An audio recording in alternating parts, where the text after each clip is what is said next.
Oh, Richard, we're live. We're live. Dun, dun, dun, dun, Did you dun. believe the story? This incredible story about ghosts? There's a No. bunch of people, white people, who lived in this house, And a butler from Korea. and a butler who clearly the actor speaks perfect English. But God damn it, if we're gonna let him, That's what the joke was. He says, "I'm gonna do a take for you. I'll do a take for me. God damn it." it was Okay, insanity.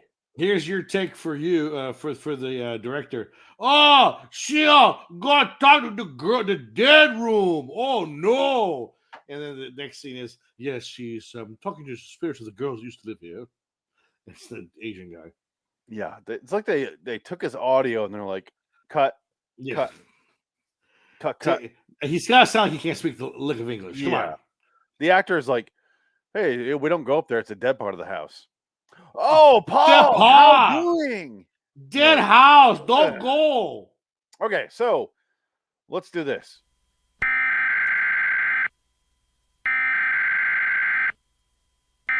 I want you to fuck me, Larry. Good enough, right? Welcome to Question. LIW Anthology Series Review episode. What episode was this? 98. One Step Beyond, 109, The Dead Part of the House, Phoenix West, Dick Dickett. It's a lot of numbers. Hello. A lot of numbers in that sentence. Yes, hello. I'm wearing my Bulls outfit because the Bulls are in the playoffs for at least 4 games. Is that where we're at right now? They're in the Probably just playoffs. 4 games. We're already in the playoffs for NBA. I feel like Playoffs NBA for runs tomorrow all for me. year. Yeah. God damn. And what, you're all of a sudden a Bulls fan? All of a sudden? Well, because last year it was the Heat. No, we're Sun stuff. It's Or always been whatever, Bulls and whatever. Suns. I will Whatever, the Suns, whatever. Suns and Heat go 1-1, go hand in I would hand. never root for the Heat. Well, I mean, the sun is hot. Okay. That's where I was getting the confusion. So, if I was going to choose a team to be a fan of based on bandwagon wise, it would not be the Bulls. They are not doing well right now. We're not going to last very long. Well, I know. That's fine. I don't care. Now, it's all Chicago teams except for football. Oh, okay. Yeah. Football, I can't do the Bears. I don't hate myself that much. Yeah, it's fine. Yeah. So anyway, Dead Part of the House. This episode is from One Step Beyond, which lasted 3 seasons. This Never heard of it. March 17th, 1959. It's sort of a precursor to Beyond Belief Fact or Fiction because the narrator is asking you to believe it or not. It's like Twilight Zone meets Beyond Belief. This is a perfect. Yeah, it really is. No. Yeah. And I wish the announcer would have come back and said, that was all a bunch of bullshit. Next story. Yeah. Okay, you get a really generic looking white dude going, welcome to our show. Now, this next story happened. If you don't believe it, that's fine. But to the family involved, they believe it. Right, yeah. Here's our story. Cuts to a house. Our narrator walks in, sits down next to 3 dolls, and they're like, here's rosemary, sage, and parmesan. Yeah. Here, do you believe these dolls? Watch now. And you're like, you already did this. You're introducing it twice. What's going on? Let's get to the point. And then fucking a family walks in. Thankfully, it was quick. It wasn't like an hour-long show. It's half an hour, but it felt like it was 15 minutes, honestly. Yeah, it was very, very quick to the point. That you basically set up that the dad has lost his wife. He's a widower with a daughter that he doesn't understand. He's living with his old maid aunt, so I guess she was the sister-in-law. Yeah. I'm assuming she's the sister-in-law. Doesn't matter. It's not his sister. It's the sister-in-law because he's touchy. So you're getting the feeling that, he's going to hook up with the sister-in-law and bang out another kid maybe because she's an old maid with a battered vagina. That's no good. But they all leave at the end together. That's what I mean. I think that's what was going on. Regardless, they're from Charleston. They're going back to Denver. You're going to fuck your sister. They're going back to Denver. Yeah. Well, you take those Southern charms with you as far as incest goes, And they had not one nary Southern accent in the whole episode. No, except for the Chinese man. Right here, Jansen. This is how long ago we're supposed to do this episode. Yes. Jansen was supposed to be here for it. Wow. So this is post Adam when I brought on Jansen to take over for Adam. That's where we are. Wow. And I put it off, and it kept getting delayed and delayed and delayed. It was supposed to be like episode 55 or 59, and here we are, episode 98. We're 2 episodes away from 100. What are we doing? What are we doing for the 100th episode? Ooh, we're doing a very special episode for 100th. What is it? We're Inside doing number 9? Inside number 9, Christmas. Oh, that's right. Yeah, the highest rated the episode. highest rated right? one. That should be interesting. I purposely saved it for that because I figured, hey, we're celebrating. There It's you not go. near Christmas time at all. In fact, No! it's about halfway through. Not even Christmas in July. Sorry. There's Yes, a lot of ball rattling in there. we try to get cans, but with Easter being tomorrow, Well, there's a ball No shortage cans going sold. on. I guess balls are really expensive right now, so you probably sell those to the wine companies for big bucks. ooh, maybe I'll do that. All 12 of them. They'll give you $1,000 for the 12. There's also apparently a Shock Top, which is my normal beer of drink, Oh, and I had to get Blue Moon beer of drink. beer of drink. This is my beer of drink. When I said it, I knew it sounded weird, but I was like, "It's my beer of drink." It still makes sense. It does. If it So I works. stuck with it. Did you see that Nick Cage interviews? He's been doing a lot of interviews because his movie's coming out next weekend. That one that's supposed to be really good. Oh. He's saying like he takes every single movie he makes seriously. The Devil of Christmas. That's what it's Oh, called. there you go. That's gonna be fun. Sorry. He takes every single movie he does seriously. So he says no movie is a joke. Like he is being serious. Even though you watch those movies and there's a difference in the performance because it's not very good or it's not as good as the other one that was better. What he said was, and he said it many times, I never Yeah. phoned it in. Right. Yeah. And I completely agree with him there. Yeah. He's not phoning it in, but he ain't going for the Oscar either.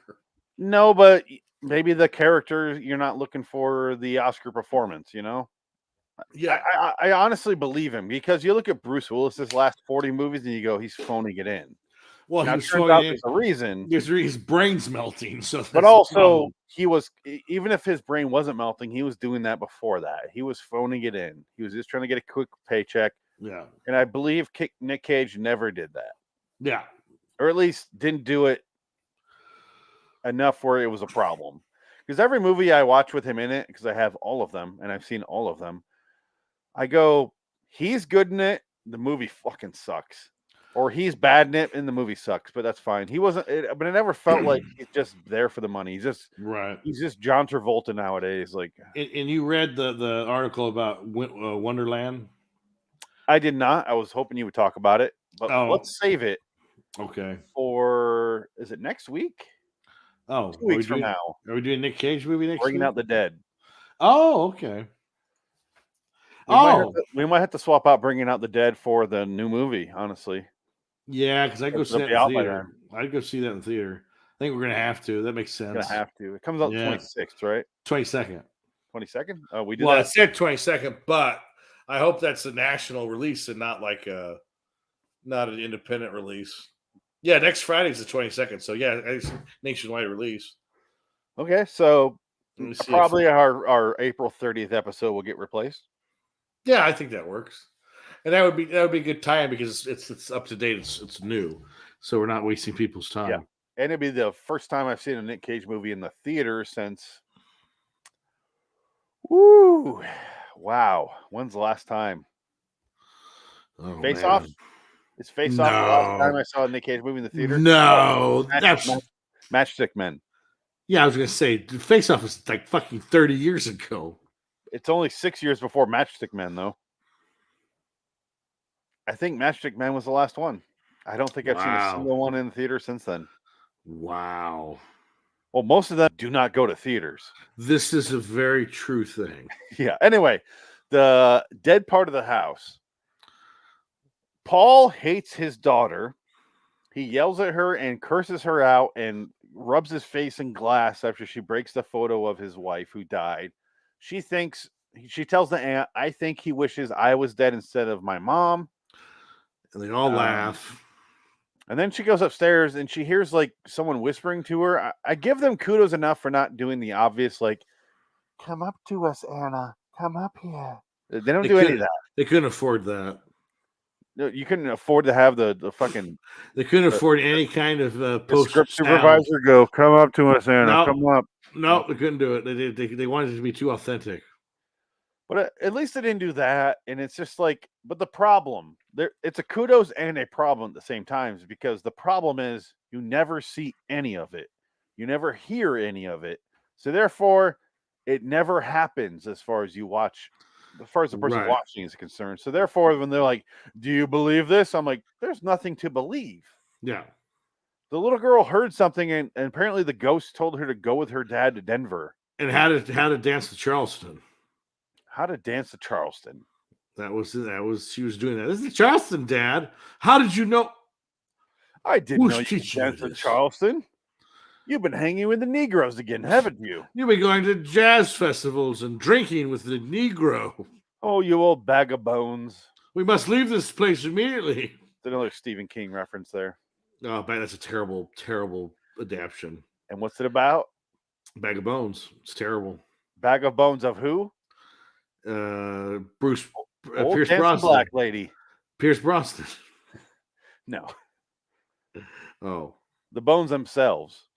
They talk to him through magnets on his fridge, but it's like an old 1920s festival, and some black singer gets killed. yeah, something like that. I saw the miniseries. It was terrible. Yeah, I saw that. It was so bad. It was just unwatchable. She talks to him through fridge magnet letters. Yes, I remember that. It was just terrible. Ugh. Yeah.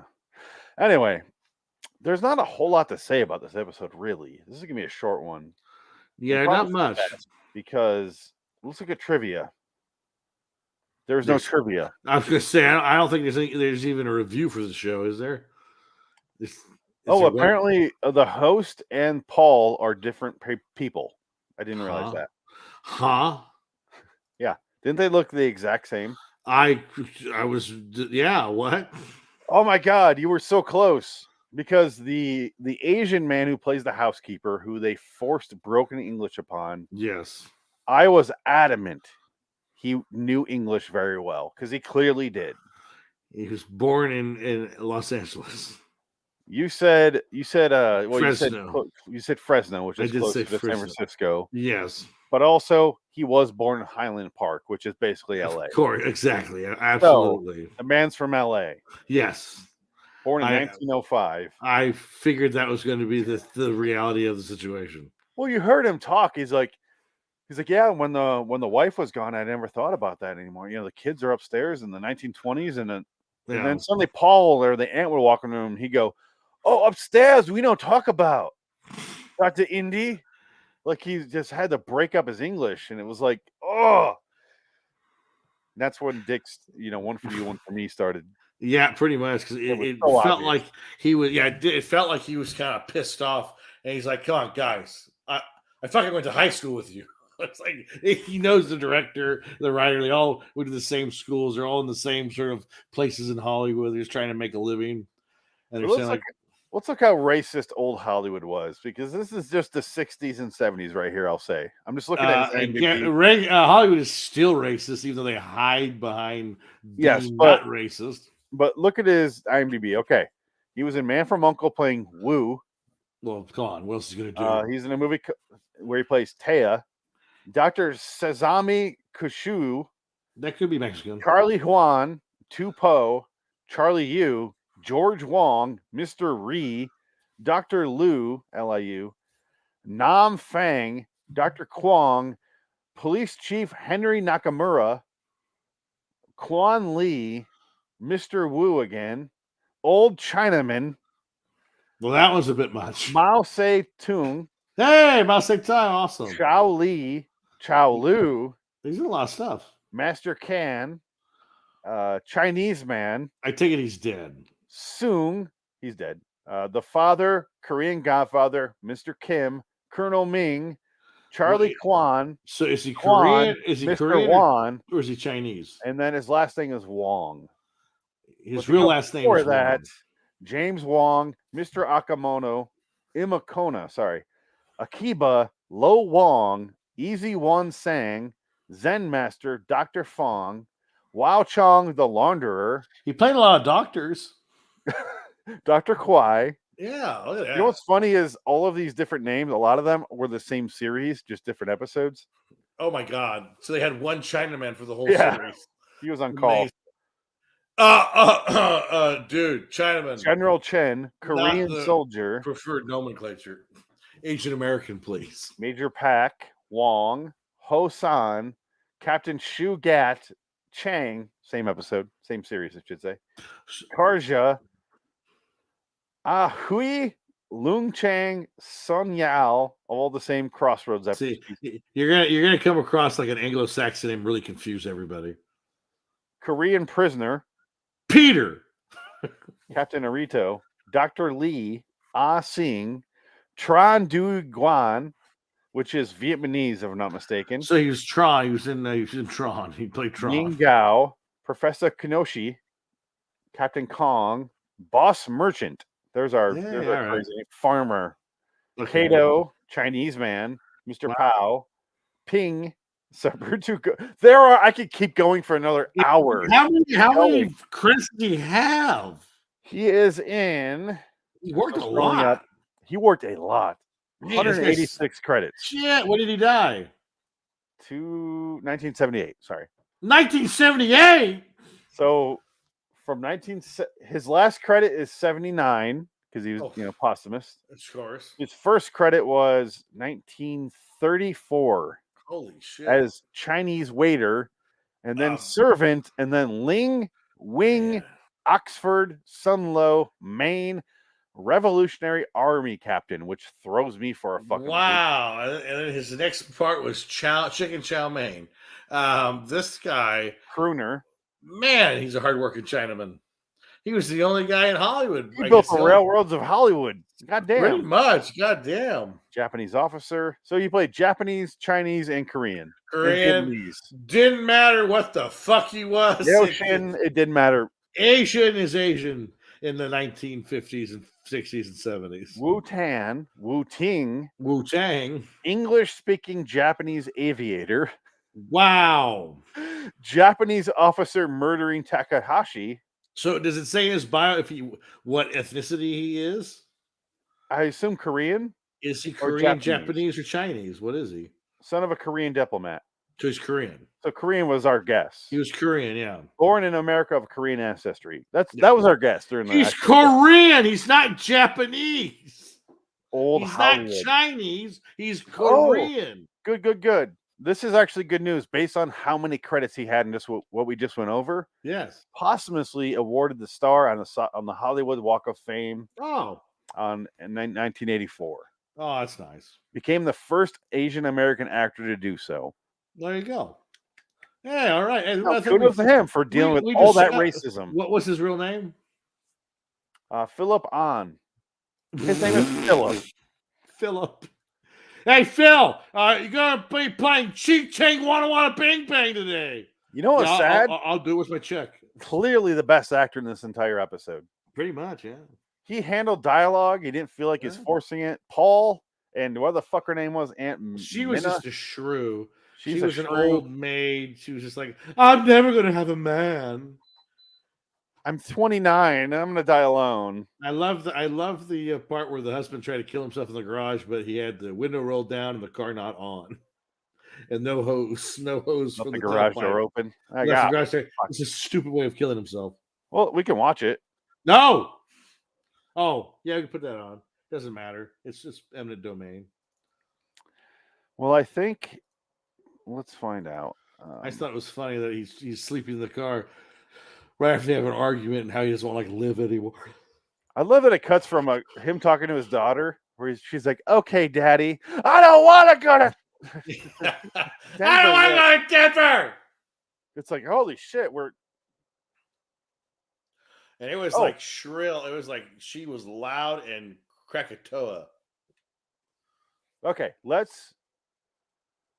there's something you were pointing out nonstop that I want to get to, but let's cut to this where Paul tries to kill himself clearly in the car. Here we go. Let's screen share and watch this.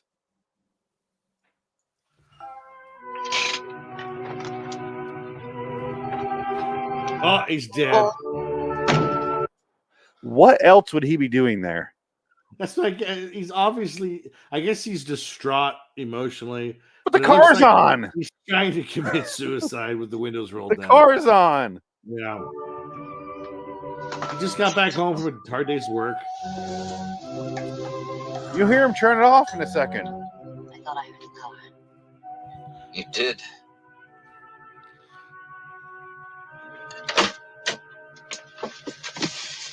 I don't want company while I die, bitch. I'll turn it off. So are you gonna blow me? Oh, please. She turns Just the car turned it off. off. Just turned it off right now. Yeah. You see the cinematographer's dick right here. The boom mic's right there. You call that what you want. That's the mirror. That's the mirror. That's the mirror. Come on. But he clearly was trying to kill himself right there, right? Absolutely. I think so. I want to see this. Okay, after this discussion here. Okay, right here. There it is. He just calms her down where he's been a total dick to her the entire episode, like abusing her verbally. Like, And you broke it on purpose, you bitch. Shaking the shit out of her. And then after she broke the picture of the mother, and he takes the broken picture of the mother and he throws it in his face, going, I miss you. And he goes, why am I doing this? There's blood everywhere. Oh, it's cutting my dick open. Oh my God, this was a mistake. So she starts off up here. He calms her down to here. It immediately cuts to this. I think it's swell if your Aunt Minna teaches you. I'm not telling stories. Okay, have it your own way. It's true, Daddy.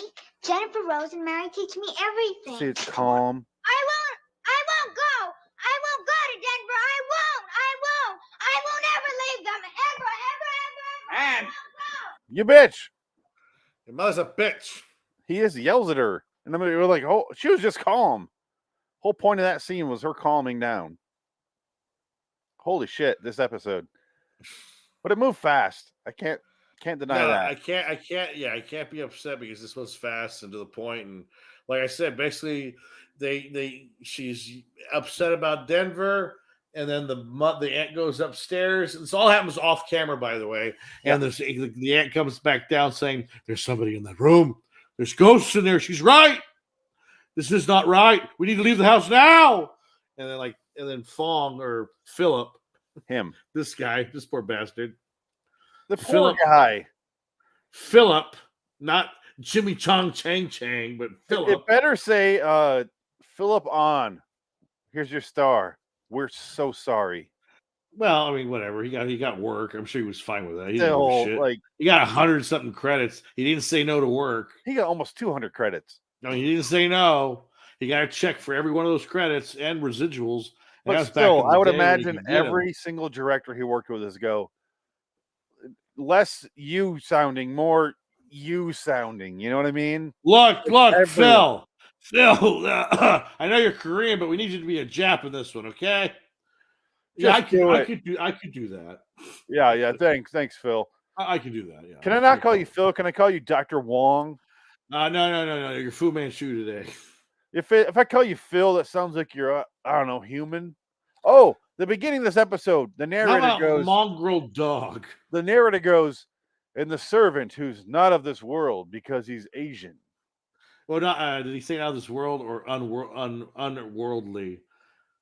Here we go. Here we go. Let's see what he said. Yeah. Been around long enough not to disbelieve merely because they don't understand. But this didn't happen in China. It happened here. Just missed it. He called him China. He's Korean. One person in refrigerator. And that song, not quite so earthbound. Not quite so earthbound. That song was born in Peking, in China. Yeah. Not across been around long enough not across the highway. Not 3.4 miles from where they shot this episode. He was born in China because he's Chinese. I'm Korean, you asshole. If he's American, how come his face is all Asianed up? Come on. Here we go. Hey, I bet you Philip was fine with that though, because he was like, "Yeah, I play all the characters. I don't give a shit. Where's my check? You guys, I heard you guys need a Chinaman on this set. I'm Korean, but I'll do it. I'm open on Tuesday." There is a Twilight Zone episode called "A Thing About Machines" where I can play the clip here. I have to switch feeds, but Is let me that just the one do with that. the shavers attacking the guy? Yes, let me show that. But look at the stairs in this episode. It's right somewhere. Are Here you it is. saying Hold on. these studios use?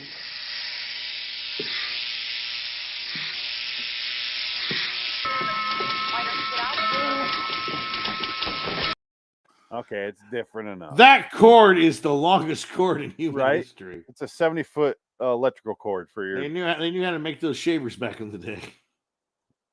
But look at this stairwell. I thought it was gonna be the same, but it turns out his is more straight. This is more grand. Oh yeah, it's way. That's not nowhere near the same stairwell at all. No. You But were so wrong. I am. I don't know. What do you want me to say? I don't know. I'm It's sorry. That's fine. I don't care. The ghosts tell the girl to go to Denver. That's what the ghosts are haunting her with. No, Moving to Denver. no, the ghosts were worried because their father loved them and they died, and she doesn't have the love of a father, and they're They're in worried the about roaring her 20s. in the roaring 20s, and then they kind of want her to be with her father. They think he's a good man, and that's kind of the whole point of the story, is the father and daughter reuniting, and that's pretty much it. I wish it's a part where I wish we actually saw that. Even if it was no ghost, just the father going, I've been terrible to you. Like something satisfying. Well, he does go into the room to get this music box, and he does have that moment where he goes, "Thank you, Yeah, thank he you." tells the ghost off screen, Yeah. thank you. Well, he's on screen. He's just talking to the ghost because they couldn't afford, because they couldn't. They didn't want, and this asshole comes out of nowhere. He goes, thank you.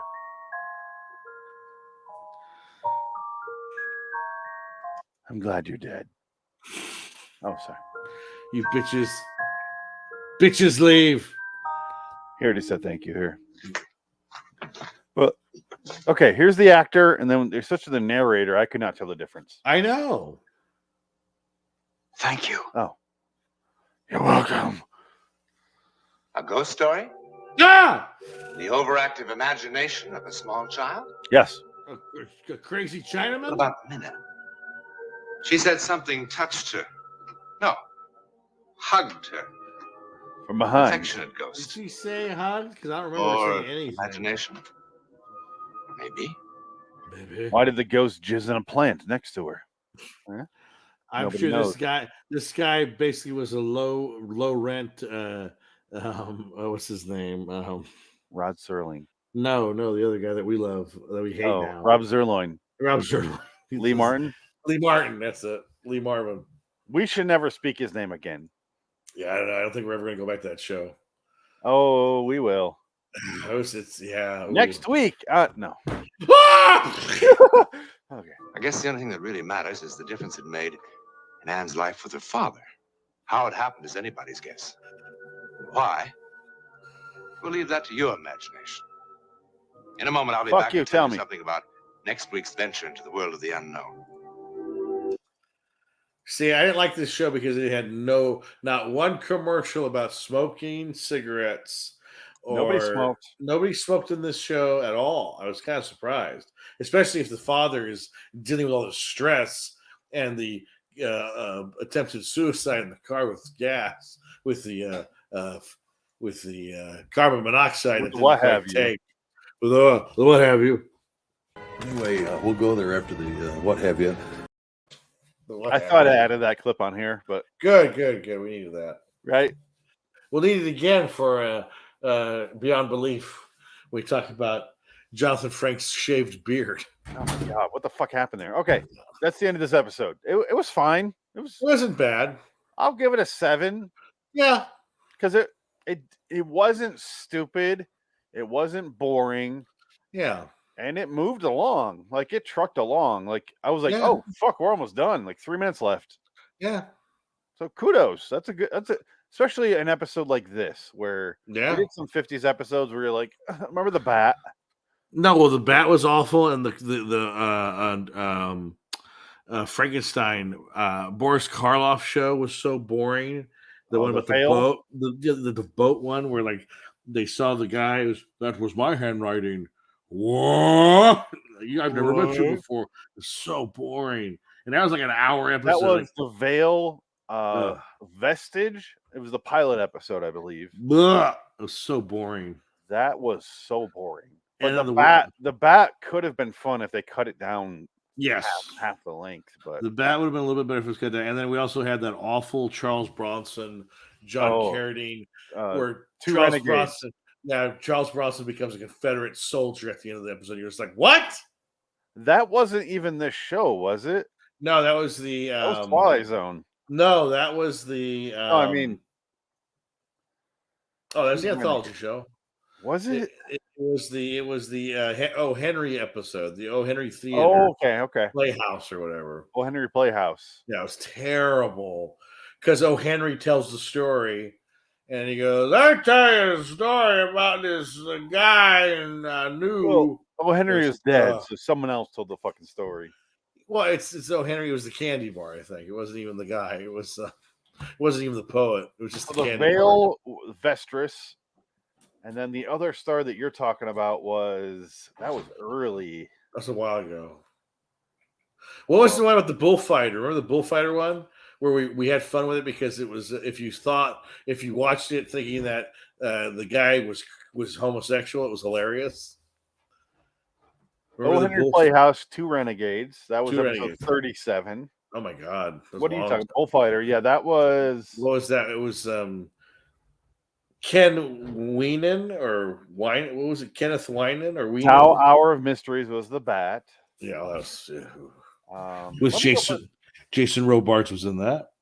Let me just open up episodes of this show because that is different than my other list.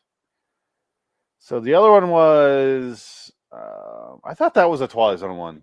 What are you talking about? The gay one? Because that was. No, that was not a Twilight Zone because that was an episode we watched. It was broken up. Remember? Alcoa Goodyear Theater, The Afternoon Beast. But yes.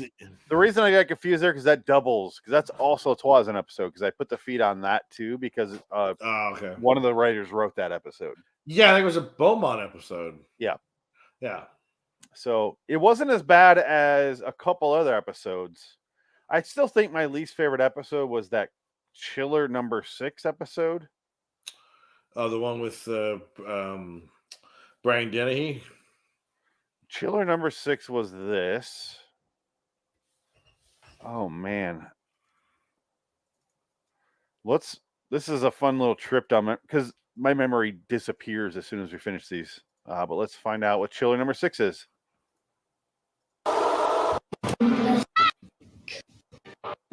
Oh, this was the one about the serial killer, that British guy, and this is the most boring thing ever.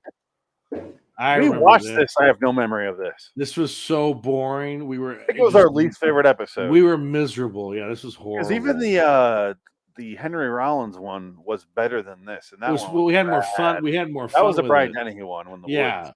We had more fun with it because you could make fun of it. Quiet Night Out or something. Night Visions, Quiet Please. Yeah, and this was just fucking monotonous and boring. I have the list of episodes we did, and there's way too much Lee Martin on this list. Because let me show you. There's a lot. Here's the episodes of this show, and every long one you're seeing here is Lee Martin. Yeah, I see that. But beyond that, it gets like we're gonna go back to more of this. Yeah, I like the randomness, and I want to go from like 1950 to 2020, and just ping pong back and forth. But right. I gave this one a 7. It was good. It wasn't great. I won't go so high. I'll give it a 6. I don't blame you, but I gave it a 7 because a 6 is where I go, yeah. But this one I was like, but also moved along, and I did. Yeah. I appreciate the fact it didn't show a bunch of fake, like terrible looking ghosts or audio, like come play with us forever, that sort of thing. They didn't do any of that. They played it off screen. And then the narrator goes, was it in her head? Yeah, it clearly was, but that's it. Yeah. All right. Unfortunately, next episode of this podcast will be Beyond Belief Fact or Fiction 211. Yay. And we're about to do that in a few seconds here on the live stream. So until next time, and in the meantime, LAWstudios.com, I'm Phoenix West. Duck! Dig it. So long, citizens. Bye, Paul, you psychopath who's the hero in the end because he can drive to Denver, and that's the only reason he's a hero. He ain't drive to Denver. He's gonna fly a plane. They got their suitcases to doubt it. fly. They said they're going to the airport. Yeah, they say that. Whatever they're doing. And you was driving to the airport. Oh, he can drive to the It airport. was Phil. Phil was driving to the airport. Philip, we didn't talk about how the aunt is like, these dolls get you prepared to be a housewife. Yes, that was hilarious. And that's it with your life. Do not think a man will. Don't ever think you could be your own person. Oh, the dolls only come into connection because they're the 3 daughters who were killed back in the roaring 20s. Yeah. Other than that, they didn't matter. Because, yeah, they didn't matter. Because Ryan Reynolds / Brolin killed his family doing the whole, Amityville horror thing there. Yeah. Yeah. All right, bye. I think it should be that abrupt. That was, I ended it. Yeah, it should be that abrupt. But, Hey, bye. He goes in the middle here. Detective! No, that's our next episode. I think you're looking for me. Detectives! Oh, what were you going to do? What evidence was you going to release to say that you caught me? We would have found you eventually. Yeah. Scrap it. You're no fucking saint. You're a fucking t-shirt. You're a movie of the week. You're no hero. All right, I'm gonna go to the bathroom real quick. Oh my god. That's a good idea. That's a good idea. Drinking a lot of Yeah, it'll happen. Yeah.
Oh, Richard. Even though they hide. Oh, you psychopath.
I am back whenever you are.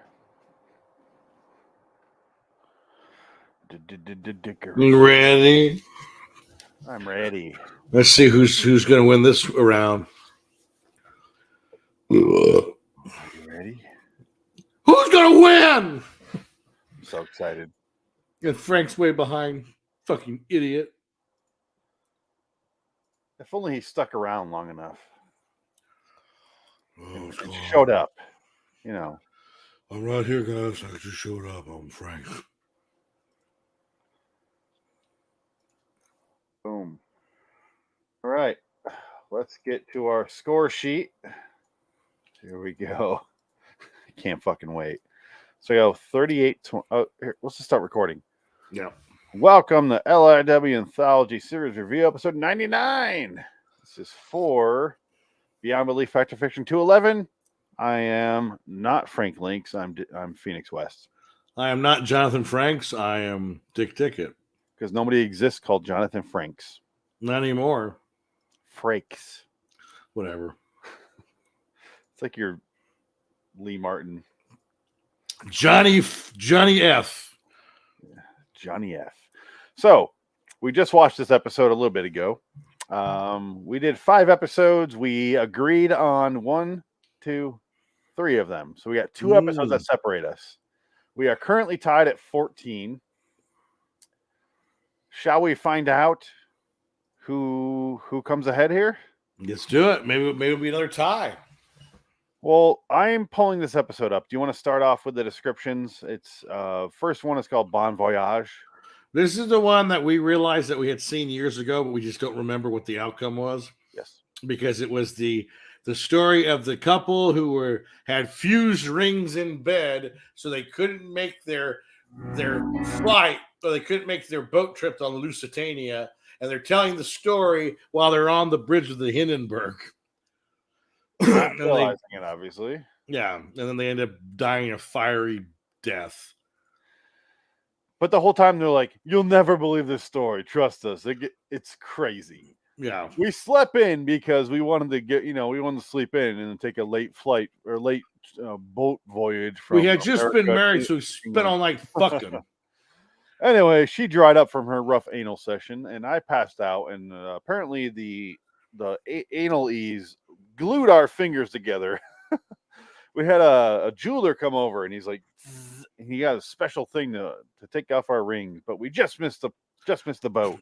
And the guy who was listening to the story goes, "And you got on the boat." He goes, "No." He kept interrupting him. The waspy couple's like, "Congrats, you made the boat." No, we did. Shut up! Like they kept. Oh, I'm sorry. What happened then, love? I thought it'd be great if they just lost their minds every time. Yeah, go ahead. You're the angry guy who didn't make. Yeah. Okay. Well, okay. You missed it. Oh, I'm sorry. I didn't realize what happened instead. You missed the boat. We got the rings defused because the jeweler went back and got the sawed it off. Then we were free, and then we realized, we have to go get our. And you made the boat. Congrats, old chap. Shut the fuck up and stop interrupting me. I am so sorry. Every time I get to the point of the story, you interrupt with some bullshit. And your story was told on the boat. Shut up and let me finish. I'm so sorry. Okay. Rip Taylor came to our apartment, and he gave us a trunk full of Titanic merchandise. I know the Titanic, it sank. But we had to go to our ship, and it was the Lusitania. Oh. Get it? It sunk. But if you had been on that ship, you would have a 37.7% chance of living. No, we'd be dead. It's the point I'm trying to. We were dead. We would have fucking died on Lusitania. Because our rings fused together, we didn't get on the boat. The captain is telling us that we can look out the deck here. We can see. I'm not done with the story. No, let's go over here and look out the window and see the historic arrival that we're about to make. Why are we 2 Americans going from Germany to America? We're British. Why? Oh, good, Grant. Oh, good chap. Oh, come on. There's no accents here. They didn't hire British actors. How about we have a 4-way, a 4G, and forget about all this? No ticket. But they go over to the window, And then it cuts to Harrison footage. Ford punches him and throws him out the window. Oh, the humanity stuff. Yeah. Yep. And they burn up and they die a horrible, horrible death. And here's where I get into my. First of all, I pulled up my arm earlier. I had blood taken early this week, and I look like a fucking junkie. Oh, ooh, look at that. They fucked. It was like this before. Oh, you gotta watch out for that shit because, yeah, you get infected. It's no good. No, it's fine. It's just bruised. Oh, that hurts. Well, it felt. Usually when that happens, because I've had it like 3-4 times, you feel it second one, But she goes, puts in the needle, felt fantastic. Like she was great. Yeah. And then the second I got home, I'm like, oh my God. Like, what the fuck happened? Did you feel like Harvey Keitel in Bad Lieutenant, where you're naked with a bottle of booze going, crying? Or Martin Sheen naked and Apocalypse Now. I felt more like that. No, but it's just a little junky thing I got going on. Look at that. Fun. That's rough. It was twice that size a couple days ago. Did you anyway, on it? Like, did you? Yeah, I iced it when I got home. Still didn't matter.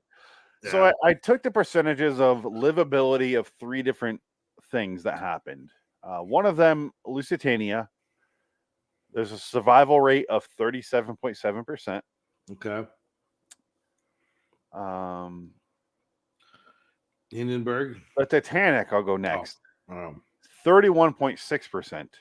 Wow. Had they used the boats properly, I think it was like 50.6%. Right. Yeah. But they didn't, so 31.6. The Hindenburg, which seems like the most obvious massacre of humanity ever, 63.9% survivability rate. Well, because it was a slow burn, literally, and like you could have jumped out. Like I think the problem is people jumped out, but they were probably crushed by the fiery exoskeleton or endoskeleton. I think if you stood where you were on the metal frame, crashed, and then jumped out and ran away, probably would have been okay. You were fine. Yeah. But the point is, more than half the people survive that. Yeah. Which looks insane when you see when you think about it, yeah. But you're thinking it's just the very thin outer layer that's being burned. It just looks horrific. Yeah. But that burns up in seconds and then you're fine. Once the actual oxygen gets in from the fucking hydrogen, you're fine. Yeah. But yeah, it's crazy seeing those numbers. Because while we're watching this, I'm bored and I'm looking up these numbers. Like, what was worse? And turns out Lusitania would have been twice as deadly. Right. Well, because you're in water. This one, you're on land, and as soon as that box was about 10 feet from the ground, you jumped out and ran. Yeah, it probably would have been okay. But it seems like, just thinking crashing on land seems harder with a fire involved. Sounds, like 99.9%. One person survived who was like wrapped in steel. Right. Yeah. But no. Over half. Yeah. It's crazy. I didn't know that. And probably somebody died because he's had a heart attack, probably. Maybe related because there's older people that probably died that way. Or there's me like, I'm finishing my drink. Fuck you. Whoa! Oh, my hair is on fire. Oh, no. Oh, man, this place got hot. So where's the air conditioner? I'm from Arizona. This ain't hot. I'm Betty White in the fucking crocodile movie. Yeah. I'll stay here. I'll fucking find it. She finally crosses the lake and then gets eaten at the last second at Lake Placid. Did she die in Lake Placid? Yeah. She did? Oh, yeah. Oh, I can't remember. She makes it the whole way. She pushes the boat along and saves Pierce Brosnan. Bill Pullman. No. Pierce Brosnan is not in. Maybe I'm thinking of the other one then. Which one? Lake Placid. She's in Lake Placid. Betty White's in Lake Placid. You're right. Who did she save then? Who's in Lake Placid? Bill Pullman. Really? Yeah. Bill Pullman. Okay. So Bridget Fonda and the great British actor from Braveheart and Troy, Brendan Gleeson. Here it goes. I'm pulling up the clip now. Oh, I never realized she died. I thought she lived in the movie. Nope. Oh wow. Yeah, she dies. Yeah. Do they kill the crocodile though? Okay, White's character even goes out on a huge note. She is eventually eaten by the gator that she fed all those years. It's a bittersweet ending to the character that fans love to death. Lake Placid is a film that manages to hold up. It was terrible. What are you talking about? Well, they say it's a movie that's designed. It's meant to be a bad movie, but it's a goofy movie on purpose. So they try to hide behind. It's just like, oh, it's silly. It's not. It's supposed to be stupid and silly. Like The Room wasn't supposed to be a dark drama, but it was because It was supposed to be. Supposed to be, but And he goes, it was a comedy. it was comedy the whole time. I don't know what you're talking about. Yeah. If you say it's a comedy, you go, oh, then you don't deserve any of this money. Give that back. Oh, no, Right. it was a drop. Yeah, you know what I mean? No, it's caught because he tried to replicate it. It didn't work. So no, because he didn't try as hard. Let's find out if All right. Bon Voyage, which we both remember, and I said we should both go fact just settle even, and we didn't do that. So You're probably right, but I said I don't fact, know. you said fiction. Here we go. Let's find Yeah, out. let's find out. Coming up, we'll find out which of our stories tonight were fact and which were fiction when Beyond Belief returns. Let's take another look at our stories and find out which ones are fact and which ones are fiction. And what happened to your beard, Frank? By the way, let's focus on the beard. Has a beard. Did during the intro story, right? Or is that the second one he doesn't? It was the second one. He didn't have a beard. So I notice whenever I show this episode, whenever I show the series, I get copyright striked. Not strike like they remove the video. They put their like, if you get monetization, we get that money. Every time we do this. But they don't block the video, which is a good sign, which means we can keep doing this. Right. I just thought I'd point that out. Because this show gets no buzz at all. I kind of wish someone would watch it again. And I love the fact that sci-fi back in the day used to tell you what you're watching now. Yeah. Here it is. What about the story of the unlucky couple who survived the Lusitania, only to celebrate aboard the Hindenburg? You see, the ship that we were set to depart on was the RMS Lusitania. 6 days later, it was torpedoed and sunk. Almost 1,200 people died. I don't That is care. incredible. These are the lucky rings. We wear them every day. You can see where they were cut apart. Oh, it truly is a miracle. Well, I would like to propose another toast to the luckiest people in the world, our best friends, Yes. the Chandlers. Did the tale of these fated passengers really happen? No, we made it up.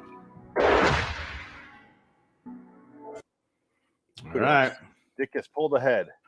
Because again, it's usually the historical ones are real, and this is when they decided to turn the tide. I think they were like, okay, you guys thought this was going to be real. We fooled you. All right. Dick is Next up one. 15-14 now. The next one I will handle. Yes. Man in the Model T. It's our background image there if you see Dick. This one will take me 14 seconds, I think. No. So there's a mother and her daughter. And she talks like this. She talks like that, and then the mother sounds like Lindsay Lohan in a bender on a Saturday. Oh night. my God! I had so much cock. Where are we going? We'll sell our wares at the local street factory. Whatever the Man. fuck they are. They're like outside like the smog factory. Who the selling- fuck knows? No one has a swap meet in the middle of a fucking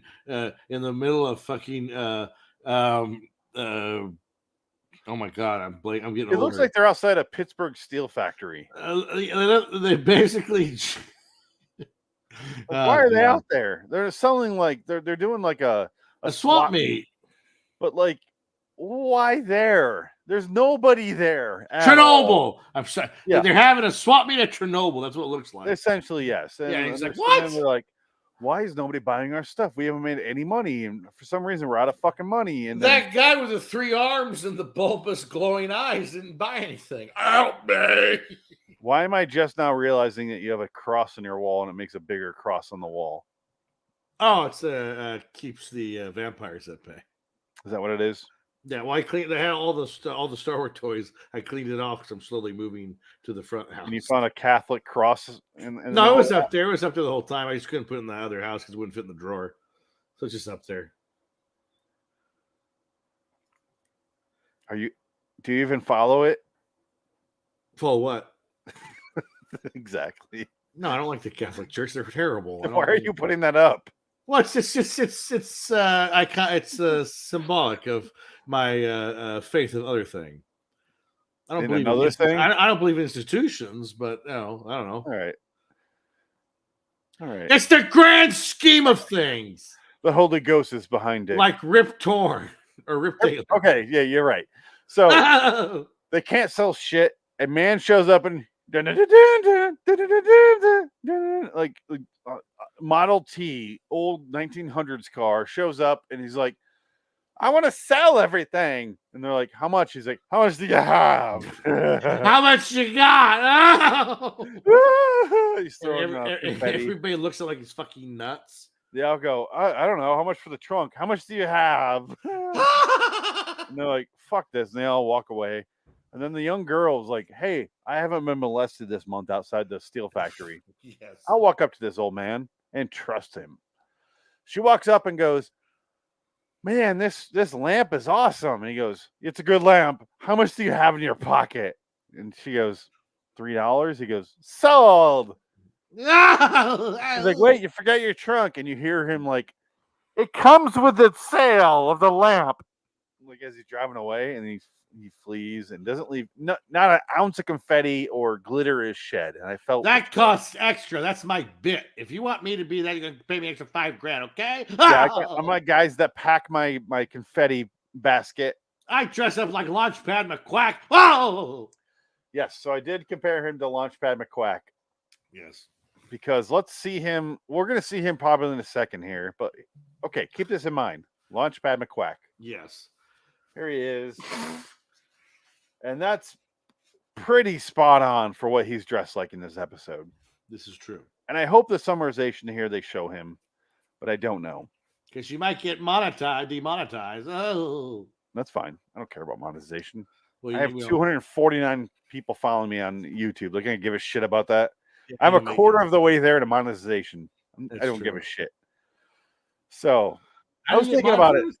How much? Yeah. How many followers? You have to have 1,000. Is that it? Yeah, but I'm at 249. I've been on YouTube for 9 years now. So you only have 249 subscribers. It's never gonna happen. Wow. I don't give a shit, but I honestly don't care. Fuck YouTube. It's the worst place for humanity. Yeah, it's the worst people. Well, Twitter they're all awful. Yeah. Yeah, Twitter is at least like semi-fun. YouTube is like just the worst people. There's no fun. But anyway. No, he gives her the trunk. The trunk ends up being her grandfather's stuff from the Titanic, which I was thinking this is a really obvious tying to the first episode. Yes. And also, what year was this episode made? Yes, we talked about that as well briefly. But this episode is from May 1st, 1998. Exactly. The Titanic was big, still number one at the box office by May 1st. Yeah, it had won the Oscar for Best Picture already. It was still rocking. And we also had Armageddon and Deep Impact already. Therefore, the references in our third episode coming up next. Disasters, worked.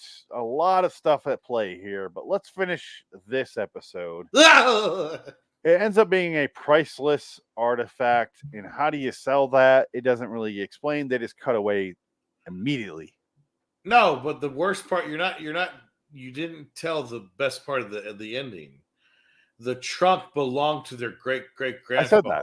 Oh, did you? Okay. Yeah, their grandfather. Oh, okay. Or great, whatever it was. But I'm sorry, I wasn't paying attention. Yeah, but Rip Torn gave it to him. Yes. But yes. That's why I said this is absolute bullshit. I think you said the same thing. We both said fiction. No, this got to be fake. If this is real, let's see a glimpse of the story of the strange man at the swap meet.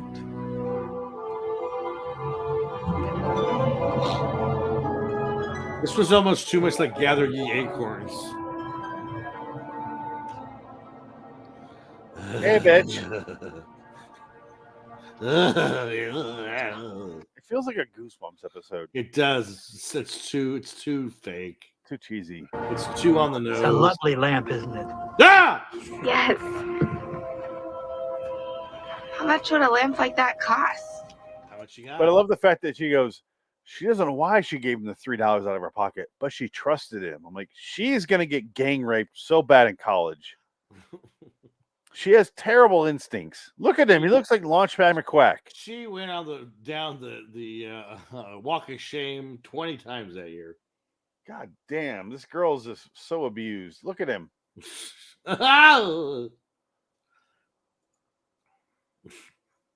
Actually, it looks like a Naboo starfighter. Is this plot of the couple who found treasures in a most unexpected way based on an actual event? No. This one was invented by a writer. There we go. Well, obviously fucking fiction. All right. Obviously fiction. It was so served up to you. Yeah. We both got that right. So 1-1. Fiction. Okay, you want to cover the scoop? The most pointless story. This one. Shortest story so far. And again, it ties into the whole disaster.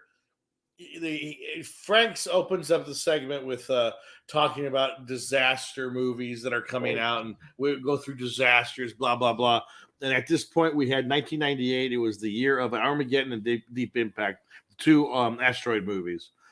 And the year before, 1997, was the Volcano movies, Dante Speaking and Volcano with Tommy Jones, both equally shit and worthless. And I would say Armageddon. That's why I confused Pierce Brosnan with Pullman. Yeah. Oh, there you go. Yeah, there you go. Yeah. But I would say Armageddon, probably one of the worst summer blockbuster movies ever made. Probably one of the worst. No. It's pretty bad. I can watch Armageddon and be fine. It's like so over the top goofy. It's almost unbelievable. I don't agree. I don't know. There's something about it I just don't like. That's Pearl Harbor for me. Well, I would agree. Yeah, absolutely. Same thing. Pearl Harbor's way worse than Armageddon. Same thing. And Ben Affleck, both movies. He's the connective tissue here. He made so much fucking money off these. Oh, he made so much money. Period. Yeah, he's fine. I think he had to make $50 million just off a Batman movie. He can afford 2 engagement rings. The J-Lo woman. God damn! What a fucking idiot. Love you, J-Lo. But anyway, this is about a maybe stay away from women named Jen for a while. Yeah, maybe. Maybe, Ben. But I do like the fact that the Blake Lively nude leaks were pictures that she sent to Ben Affleck because it was during the town, because she had the tattoos, the fake tattoos. So I guess Ben Affleck and her had an affair on that movie, and that picture basically proved it, because that's who she was sending it to at the time, supposedly, allegedly. I'll be right back. Yeah, they're pretty good.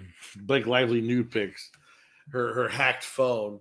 But this is an awful segment. It's some lazy ass piece of shit newspaper reporter is like, I had to write a story and I couldn't think of anything, so I took a nap.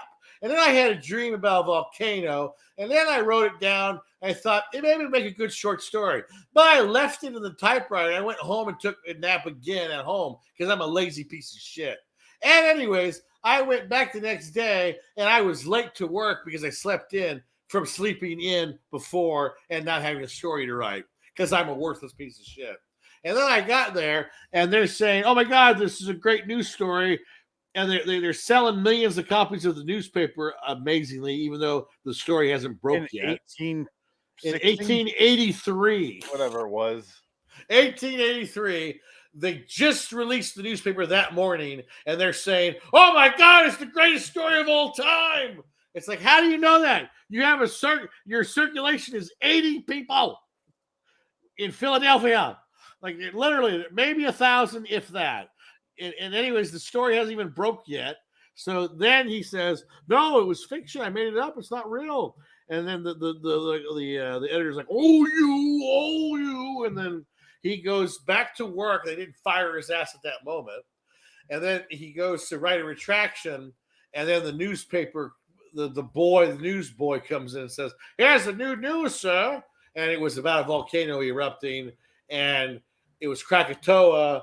And in the short story that this idiot asshole wrote, he had the native name for the volcano, which was released later.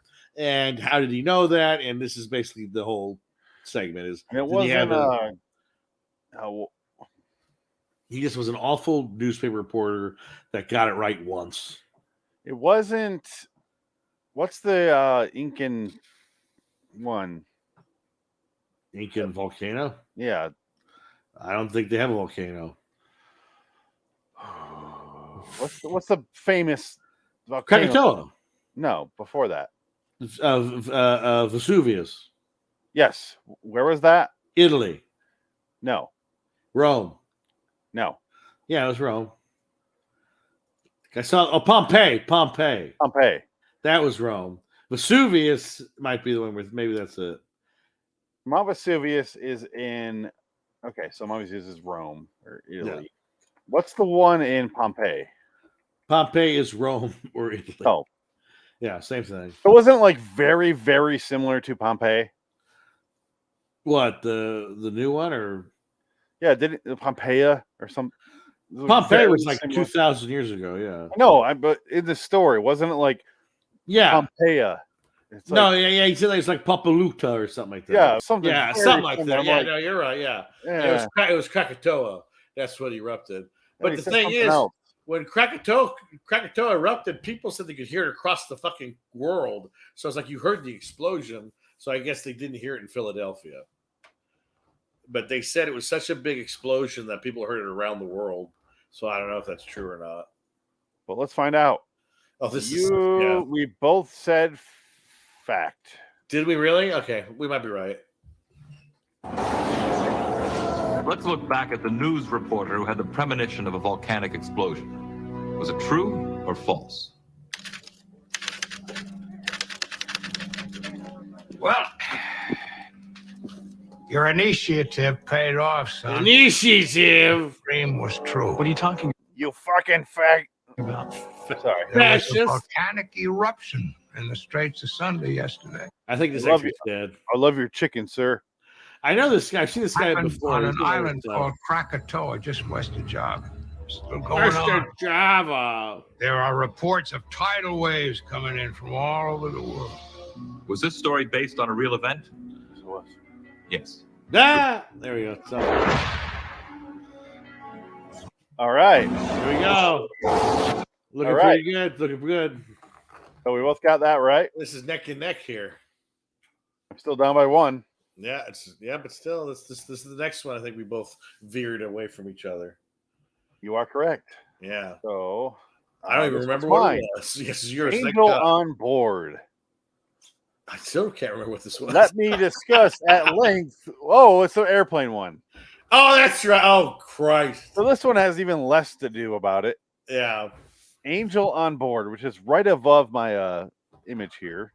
Angel on board. A ginger boards a plane. She's in the wrong seat, and she goes, "Oh, I didn't know I was supposed to be in the upper class or the first class." First class. And the flight attendant's like, "Yeah, come on up here." And she sits down in the aisle or next to the window, and she goes, "No, you're in the aisle seat, bitch." And she sits down there, and then a white stuffy dude goes, "Hey, I don't mind switch." He's polite as fuck.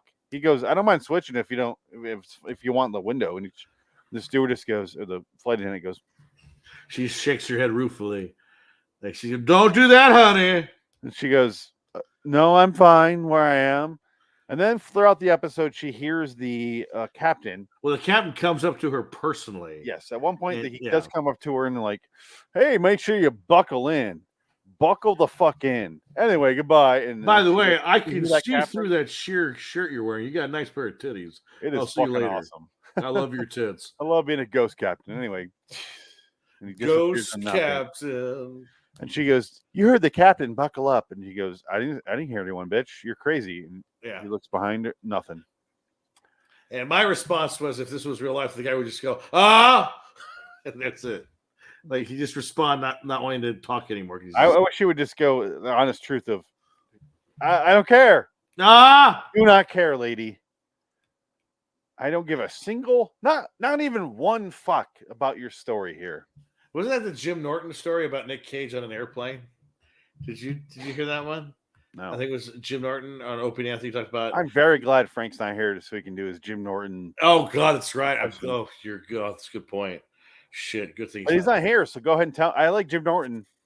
No, it was just I think it was Jim Norton, and he said like he met Nick Cage on a plane, like he was really excited, and he goes like he was asking him like he obviously didn't know who Jim Norton was, and he responded by saying and that meant like stop talking to me, because like he was answering the question but trying to end the conversation at the same time, because it was like you're really good in your movies. Do you have like a favorite way? He's something like that.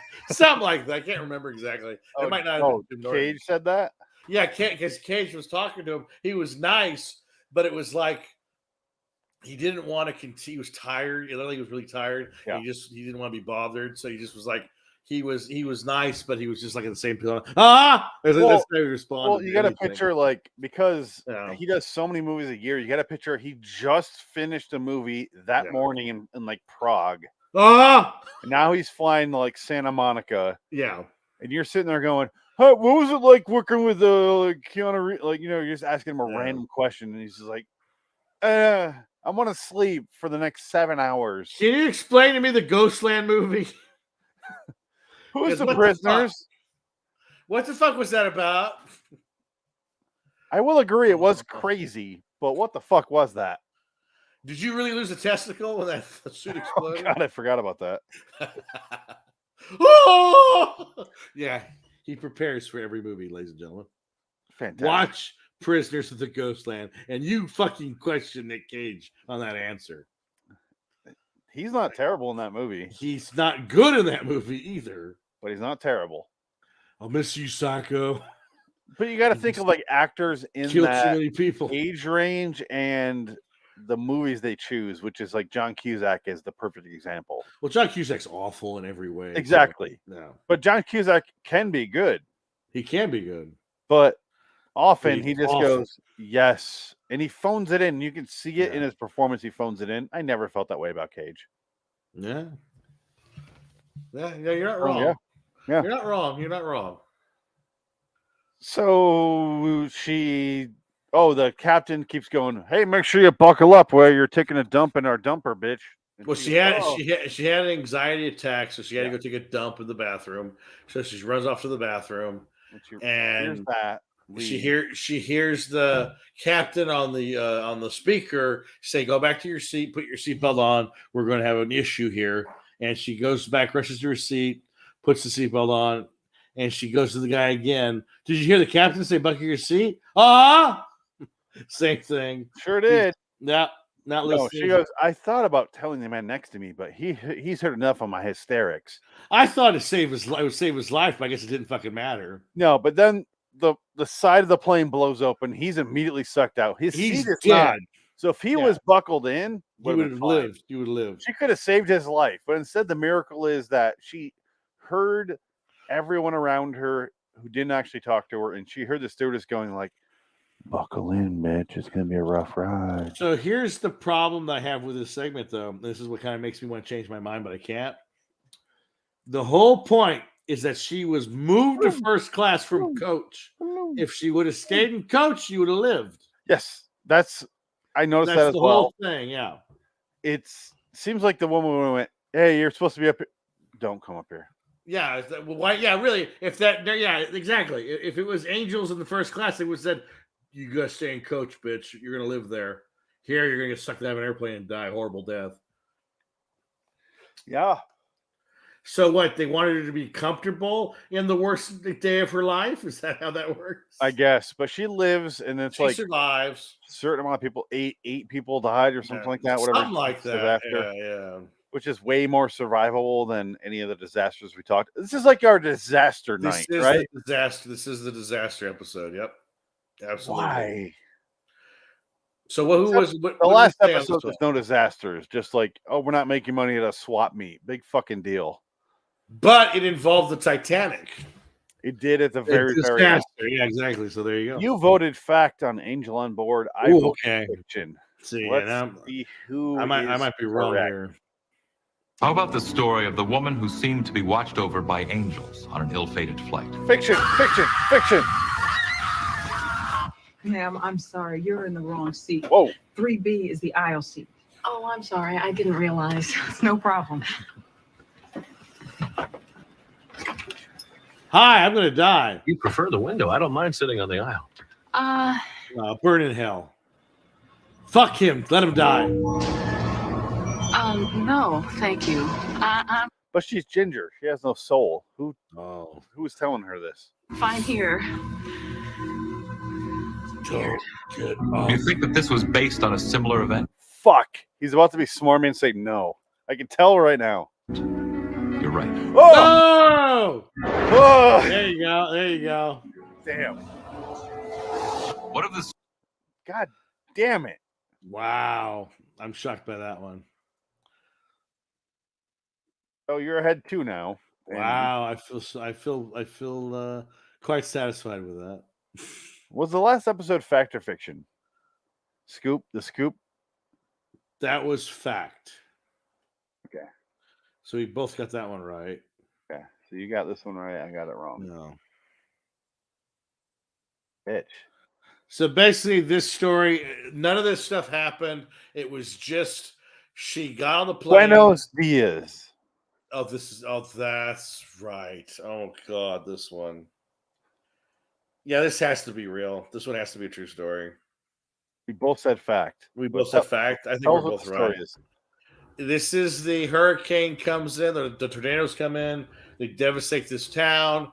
The workers are looking for Nick Cage and Michael Pena, and they find the little girl in the rubble, and she's basically saying, "Where's my grandpa?" And they said, "We're gonna find him, honey. Just stay with me." And she's like, "Oh no, papi!" And she passes out, and then all of a sudden she hears, "Buenos dias, whatever her name is," and she wakes up. She goes, "Grandpa, grandpa!"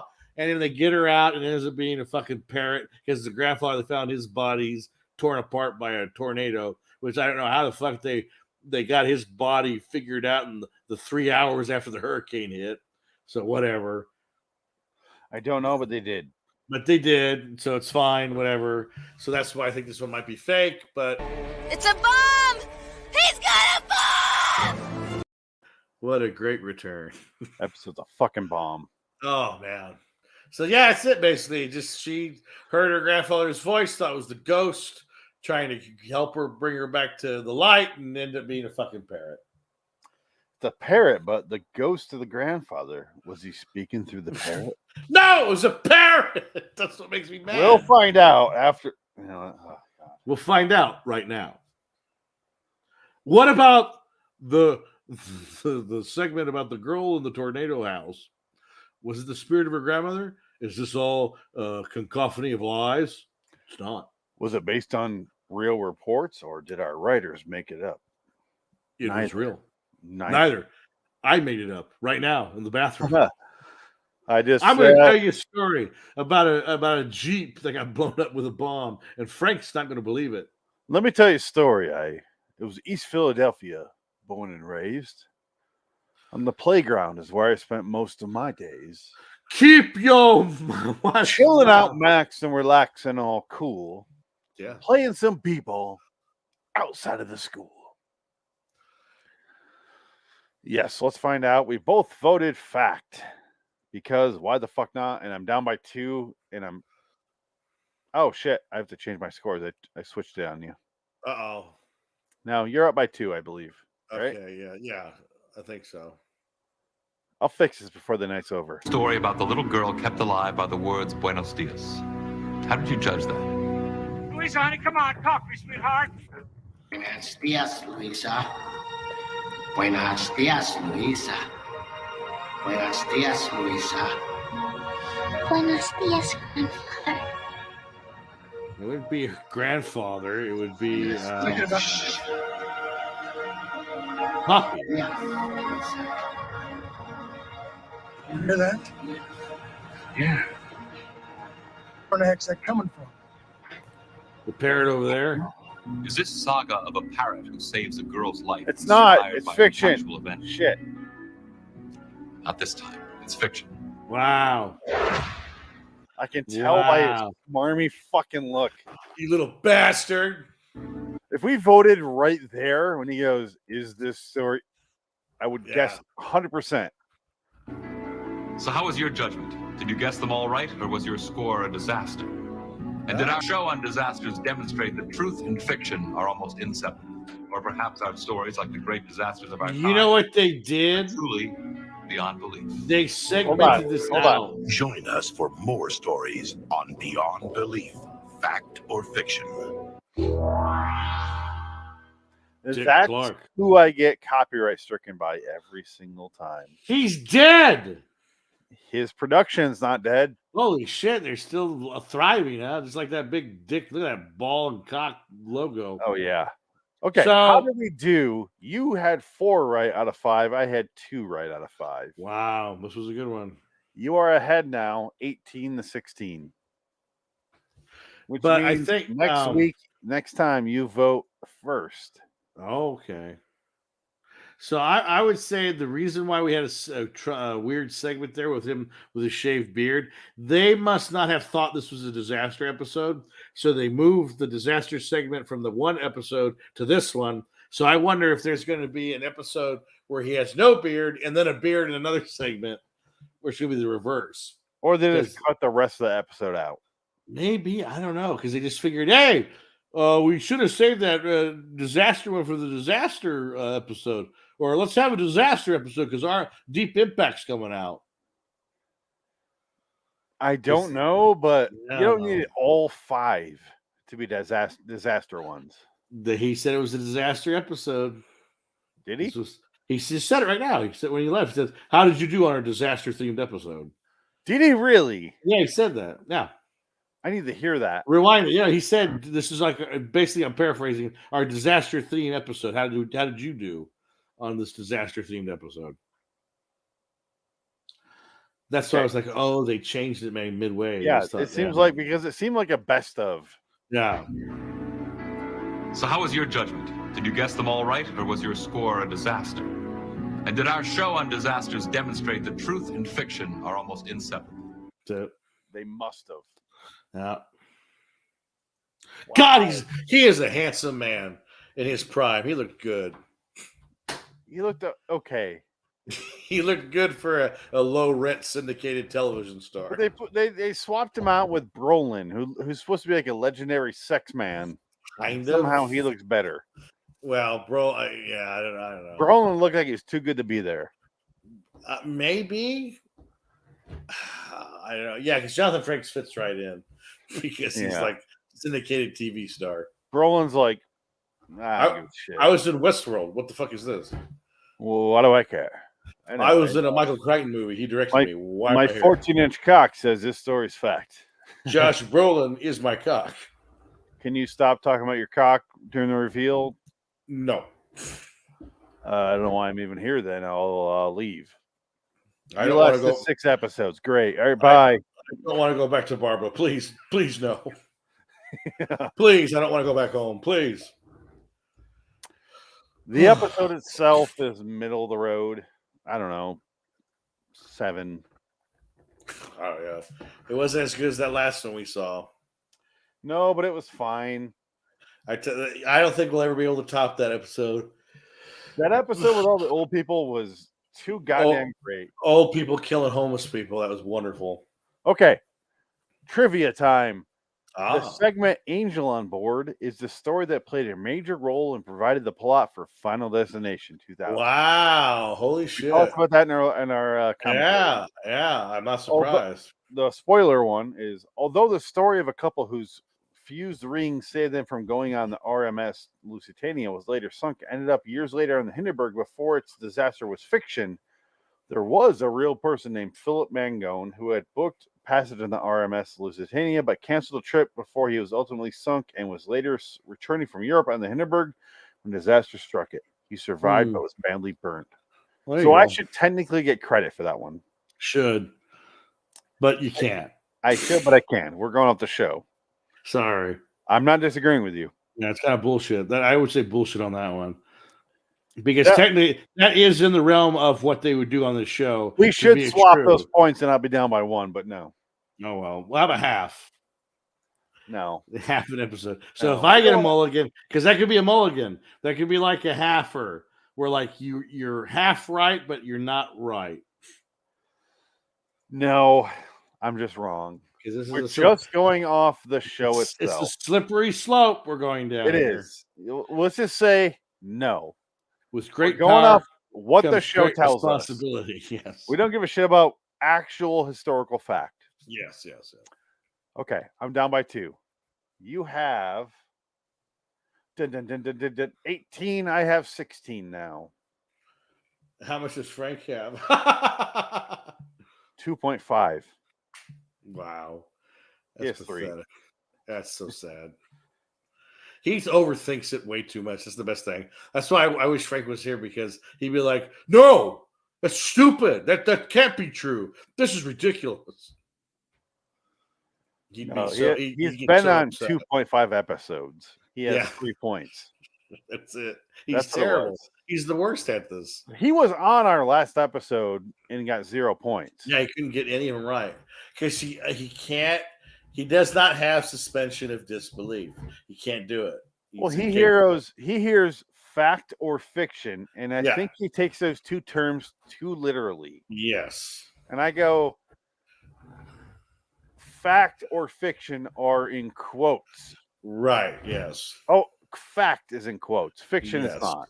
Right. So is it fact, meaning I heard a story about a guy who boarded a boat and it sank. He went on a plane, or he went on a Hindenburg thing. And right.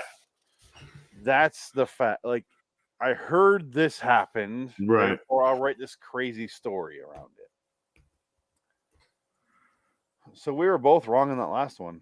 Fiction. I'm shocked. I'm kind of surprised. Would have been nice to been. We've officially done 30 episodes, 30 stories of this. Oh wow! So out of 30, you're at 18. I'm at 16. We're both over 50%. Wow, that is impressive, regardless of who's in the lead. Shit. But yeah, congrats, my friend. You got the lead by 2. All right. I can't argue with that. I'm not. Yeah. This is a game where I don't mind being in the It's a real skill set to be had on the beyond belief scale.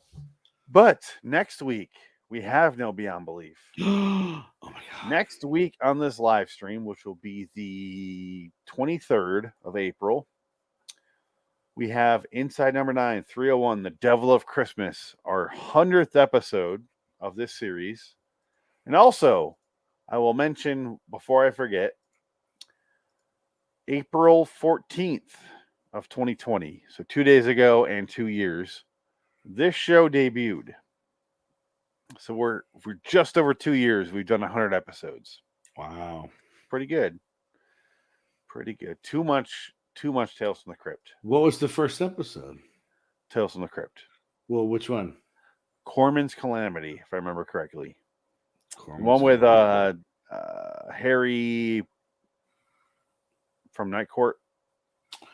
Oh, the one where he draws the pictures and it's his wife. Well, I don't think I was on that episode. No, you were not on until like episode, I don't even know. Well, I have a calendar here. Let's find out. It had to be 5 episodes in, maybe. No, it was further than that. Was it? Take on TZ. I don't know if I had this on the calendar. Oh. Guess it's just not important enough. I have a Dick on TZ. I have. What's the first Dick on TZ? June 23rd of 2020. Was it really? So 3 days before your birthday. Oh wow! That's when it all started. I think. Well, let's find out. I can go to Anthology and show your name is category H. Huh? Yeah. So your first episode was episode 14. Yes. 99 and 44% pure horror. That's it. Yeah, I remember that one. And then the second episode was What's Cooking. Yes. Wow. So you were 14. What a ride it's been. What a terrible, terrible ride. So what was the date on that? Because so that means my 2 years are coming up. Yeah, I need to quote you on that because it's definitely relevant. That was June 23rd. Oh, was that? Oh, June 23rd, 2020. Was that not the same fucking day I just said? yeah, he said that for the TZ episode. Yeah. Was that the same day? Maybe. Huh. So I'll look into that off screen. 2020. Okay. So you got a couple more months. You'll have 2 years. Wow. But the point is, one of our co-hosts bowed out due to death. So you are... That'll do it. That will do it. This is supposed to be a you and I show anyway. Yeah. Well, I was on Adam's show a few times. So that was fun. We'd watch the movies and do live commentary on them. Me and Adam's show was the John Orville review. And the Orville. Adam's idea was the Orville. Yeah. But no, I was on John Carpenter. Well, I did more John Carpenter reviews than Adam because you lived. We did we did Mouth of Madness without Adam. Yes, because he couldn't make it that week. He couldn't make it that week, so yeah. The Fog is next week as well. Oh my God! So Inside Number 9, Devil of Christmas, and The Fog. We're really finally fucking doing it. Wow! Holy shit! Wow. Okay. So 23 of that show. I have to dust off The Fog this week. I don't have that on Blu-ray. I should probably buy that one, but it's on Amazon. No. You buy that VHS and you're good for life. Oh, Hal Holbrook, though. He's so good. It's a bad fucking movie. It's not a great movie. But I do like the fact that, what's his name? Tom Atkins talks about it. And he goes, the first line Jamie Lee Curtis says to me is, "Are you a weirdo?" And I said, "Are you?" And we end up sleeping together. Of course. Because Tom Atkins is pure man. Wow. He really is. Just like Halloween 3. He bangs that broad, didn't even just met her, bangs her, don't give a shit. And he loses over, goes, "Wait, how old are you?" After fucking twice. Oh, he's the fucking man. I love Tom Atkins. I love that was his like follow-up to coming inside another human being. Wait, how old are you? Oh, are you? Oh shit. Now that I've calmed down. Jesus Christ. 14? That's all right. 15? It's okay. We're in 16? a southern state. It's all right. 17? Oh shit, you're nodding your head. Oh shit. How long you been nodding your head for? 16? 15? I saw 18. I'm done. 14? Oh fuck. 13. Okay, great. Granted, you do smoke and you're 14. Makes you look like you're 19. Actually, you look older than that because you're all fucked up. But other than that, Your Honor, does it really count if she's turned into a robot after? Come on now. She was promiscuous. Come on. She turned into a robot. That was the great Cape Fear. Because Robert De Niro was like, "You should have told the car she was promiscuous." Ugh. All right. I give this episode a 6. I gave it a 7. It was fun. It's fine. Disaster episode. I didn't know the themes. Go figure they were doing themes. That's when you know the show was on its end because it couldn't. This was season 2, early season 2. Oh, no, I guess end of season 2. Oh, okay. Yeah. So halfway. Wow. Yeah. But they clearly patchworked in the second storyline. And that was Final Destination. That's where it all started. But why? Why did they do that? And now they have how many Final Destination movies are there? There's 8. There's 8 now, I believe. There's a new one that just came out, right? Well, they're trying to reboot it again. Yeah. They're going to reboot it again. Though the one that they did not too long ago was actually really good because it was a full circle one. It was a prequel. You thought it was a sequel, but it was a prequel because it was the end. The last guy to die was on the plane that Devon Sawa gets kicked off of. So actually, that was pretty clever. Let's look at the films. There's 5. 5 altogether. And I think the 4th one has Krista Allen in it. Yes. And that's the one where they have AC/DC. If you want blood, You got it. They play that song over it, and they have all the kills of all the movies play. I think that's that episode, that sequel, if I remember Is correctly. there really only 5? I thought they came up with a new one. No, I think you're right. It hasn't been released yet. I think they're going to redo it, but it's coming out later. Upcoming 6th installment. Yes, there you go. See, it's upcoming. 2022. Okay. COVID probably pushed it. I love the first one. I've probably seen it more than any other human. Okay. That's nice. No, it's a fact. I've seen that movie so many fucking times, and Was I know it not like HBO all the time, and you just were just, I'll watch it. Fuck it, I'm here. Had it on VHS and then DVD, and wow, watch it all the time. And yeah, I don't. The sequels don't give a shit about. No, like I said, I think there's only one good sequel, and that was the one that was number 5. That was a callback. It was basically a prequel sequel. It was very well done. Oh, they're taking cues from the Saw franchise, where they're like, "Let's do it before you think it's set."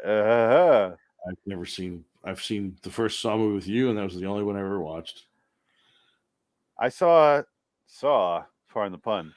4 times. times. The third one is set before the second one, and that's the twist of it. And you're like, aha! And they're like, no, I don't care. Well, because Shining Smith is the villain, right? She ends up being the bad guy. Well, she's dead in the end of the second one, but she's in the third one toward the end. Because she's the bad guy in the third one, or she takes over for Jigsaw, but then she gets killed. Yes, and then Cary Elwes in like the 6th one or something. The last one, he was the bad guy. He's the bad guy, right? Because when you survive his traps, you love him. You become like him. Yes. And then they had a Jigsaw. Yes. Like 7th one, and that one's set before the first one, but you don't know that until the end. And then they had the Samuel L. Jackson, Chris Rock one. Spiral. It was the most obvious fucking thing I've ever watched. Was it Sam Jackson? No, because I told you. I not only guessed who's the killer, I guessed why he was the killer as far as how he's faking it. Oh. And I was like, I guessed that he faked having a baby because I was like, he's just playing a soundtrack of having a baby crying in the background during a phone conversation. And that's what fucking happened. I go, there you go. Wow. And I was like, I've seen too many of these. They're not. Wow. They're so stupid. Like, and they show him like, I don't have a baby, and it shows a flashback of him hitting like the play button, like wah, wah, wah. And I was like, so is Chris Rock the bad guy? No, it's his partner. The movie fucking sucks. The guy from Art School Confidential, Max Minghella. Sure, that guy. I think Anthony Minghella's son. Sure. Okay. He looks like he could be called that. Yeah, I think that's him. He was in Spiral. Yeah. Yeah. How lame is bad? Yeah, I'm not gonna watch. I don't watch those movies. I made a new Paranormal Activity movie for some reason. It's just on like Hulu. No, God.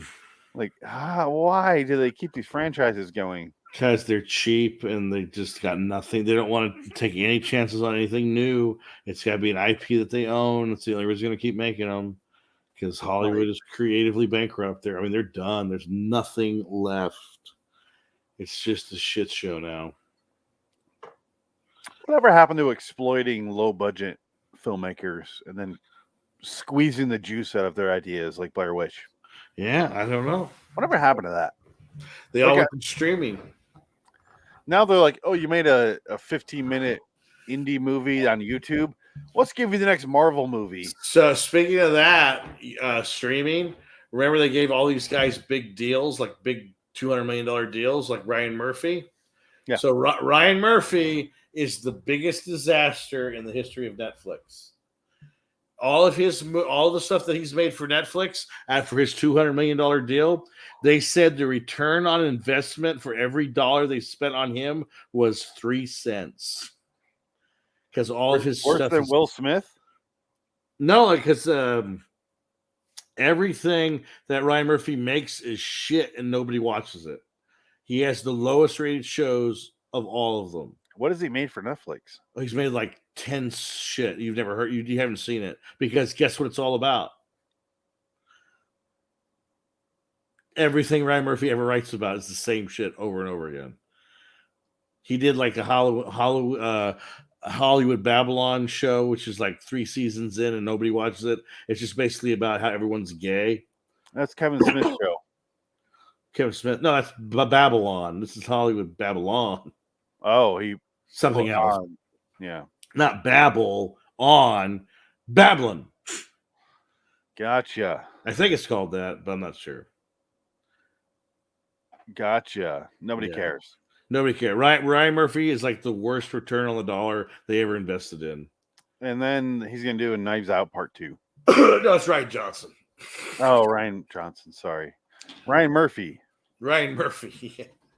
Ryan Murphy. Ryan Murphy sucks.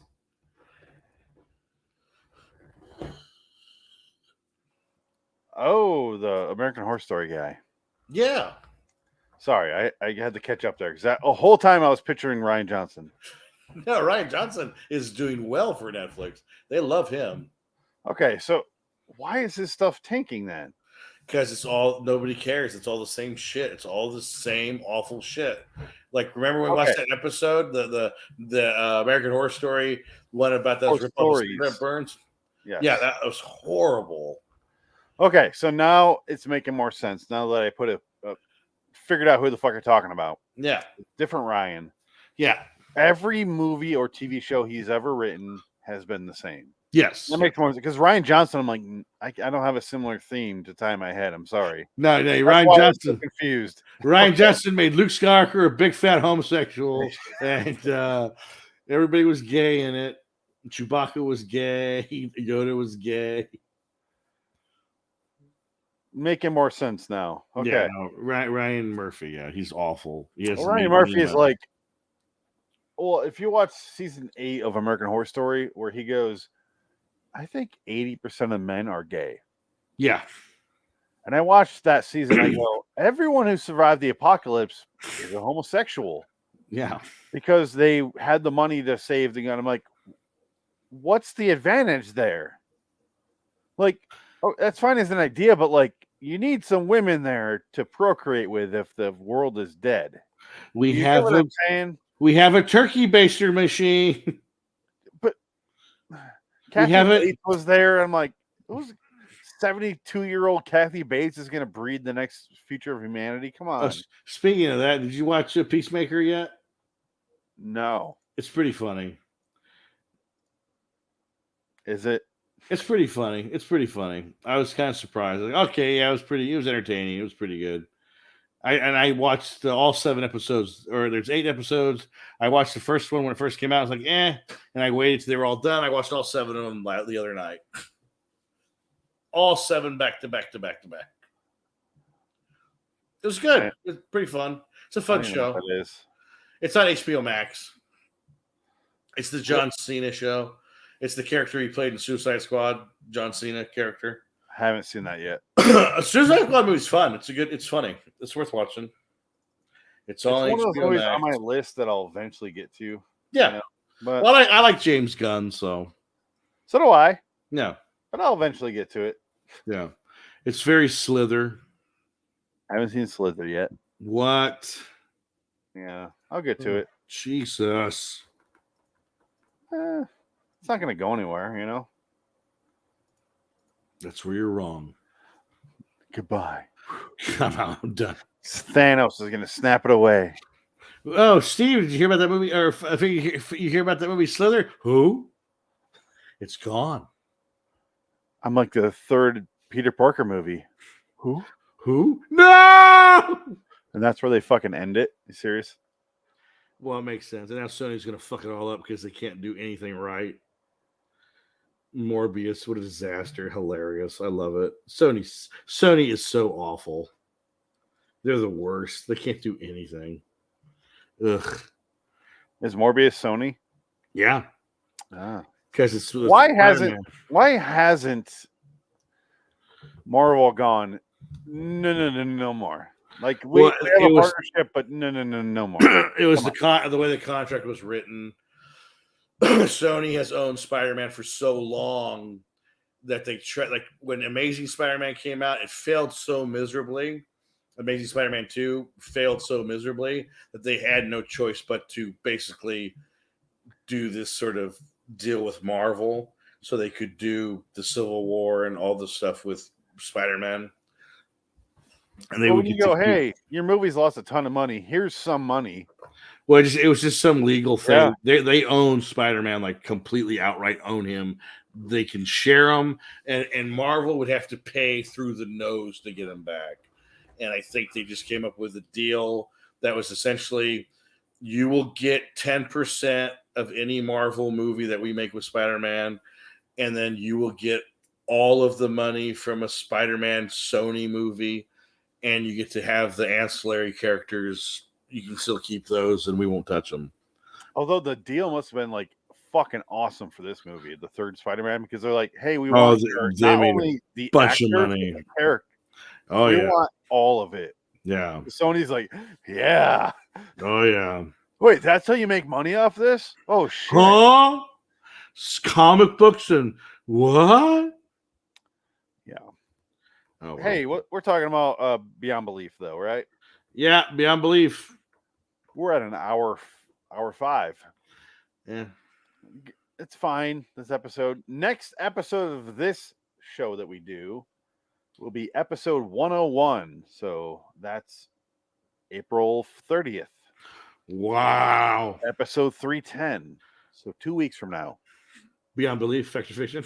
Episode 310 of Beyond Belief, Fact or Fiction. Wow. And then Nick Cage's one of Nick Cage's movies. I don't want to say which one. Probably the new one. Probably the new one. Yeah, we gotta go see that in the theater. Until next time, and in the meantime, I am Phoenix Beyond Belief West.